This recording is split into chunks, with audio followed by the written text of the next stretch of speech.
안녕하십니까. 한하스 부동산입니다. 오늘 봄비가 촉촉이 오고 있습니다. 그동안 기다리던 단비긴 하지만 양이 너무 적은 것 같습니다. 이제 봄도 되고 정권도 바뀌고 우리 좋은 일만 좀 있어야 되는데 어떨까요, 여러분? 저는 좋은 일이 있으리라고 항상 기대하면서 삽니다. 오늘 제가요 다니는 헬스클럽이 있습니다. 주인이 거기도 바뀌고 새 단장을 했습니다. 기구도 새롭고 또 기능도 상당히 좋은 그 기구들이 많았습니다. 관리 멤버들도 새로운 분들이 오셨고요. 새로운 분위기가 상당히 괜찮았습니다. 시스템이 바뀌고 사람이 바뀌니 좀 어색했습니다만은 새로운 것에 대한 기대가 상당히 컸습니다. 그런데요, 하나 좀 우스운 일이 있었어요. 해퍼닝이죠. 남녀 탈의실을 바꿔놨습니다. 저부터 실수를 했는데요. 버릇처럼 옛날 남자 탈의실로 가니까 입구에다가 조그맣게 여자 탈의실 써놨습니다. 그래서 깜짝 놀라서 내가 물어보니까 바꿨다고 합니다. 그래서 남자 탈의실을 찾아갔습니다. 그래서 열심히 옷을 벗고 있는데 여자 멤버가 한 명 모르고 들어왔어요. 옷은 거진 반 이상 벗었는데요.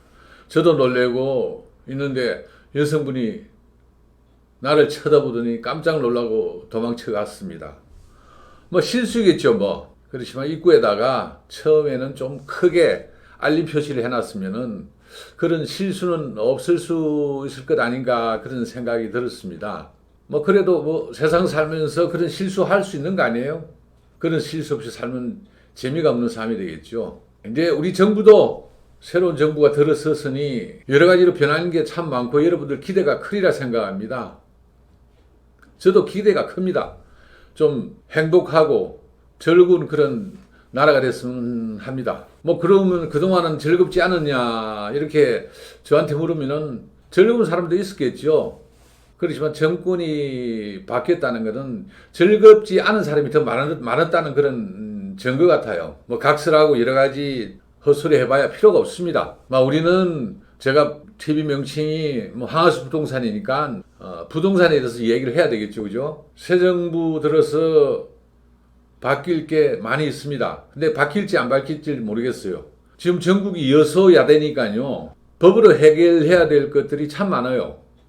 국회를 통과해야 되고 그런 게 참 많아요. 특히 세금에 대한 건 그런 게 많겠죠. 그러나 국민의힘하고 더불어민주당이 공통공약 사항인 1주택자의 종부세 부담 완화 이것은 원래 가능하지 않겠어요? 서로 공약을 했으니까 지켜야죠.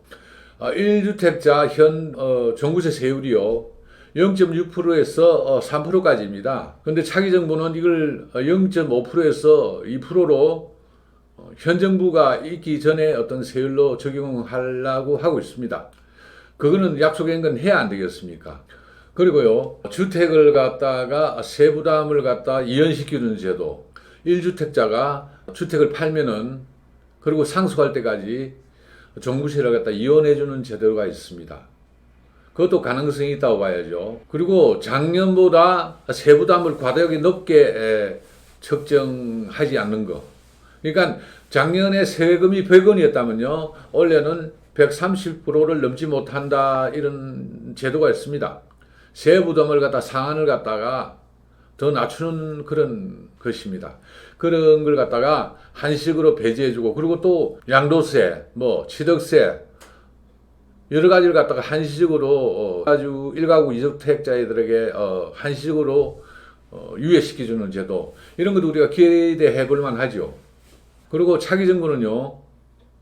부동산 세제를 갖다가 관리 목적의 시장 관리 목적의 어떤 그런 제도가 아닌 조세 원리에 맞게 적용을 하겠다고 그런 말을 했습니다.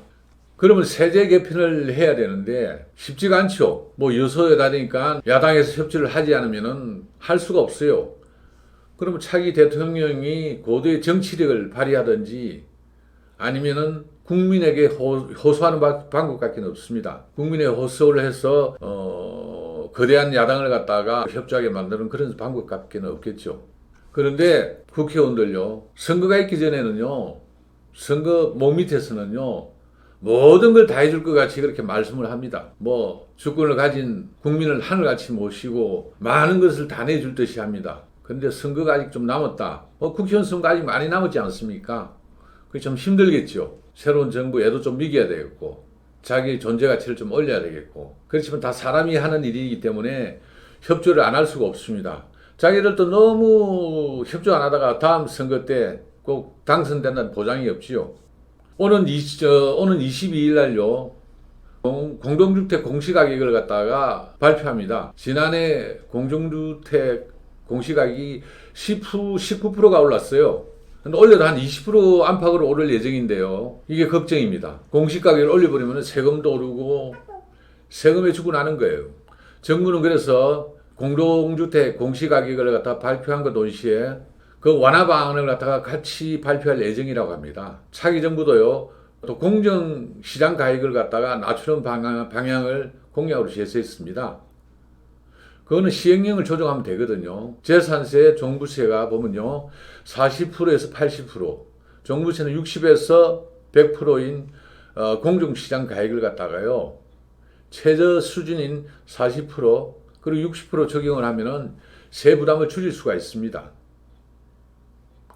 하여튼 부동산으로 현 정부도 혼이 났고요. 또 차기 정부도 그렇게 하지 않으면은 또 혼이 납니다. 거창하게 대선 공약으로 많이 걸어놨는데 일일이 열거를 하지 않더라도요. 그때그때 우리는 지적하지 않을 수가 없습니다. 하지만요. 이미 엄청나게 올라버린 집값, 부동산값 서민들은 멍이 들 대로 다 들었습니다. 누구한테 원망할 수도 없고 탓할 수도 없습니다. 이제 서민들은 집 하나 갖기가 너무 힘들어요. 그렇다고 월급을, 임금을 갖다가 집값 오른 몇 배를 올려주지 않을 거 아닙니까? 서민들은요, 산 집값에 세금 적게 넣고 관리비 적게 들고 이 소리 저 소리 안 듣는 게 행복한 삶입니다. 이 집값이 왜 오르는지 아십니까?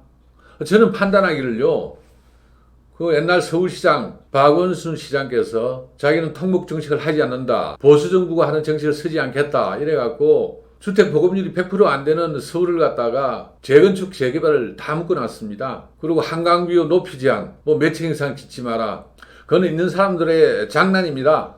없는 사람도 한강 봐야 되고요. 서울에 살아야 될 사람은 살아야 됩니다. 서울에서 그렇게 뭐 재개발 재건축을 안 하고 집이 공급이 안 되니까 우리나라의 모든 출발점은 서울 아닙니까? 서울이 집이 오르기 시작하니까요.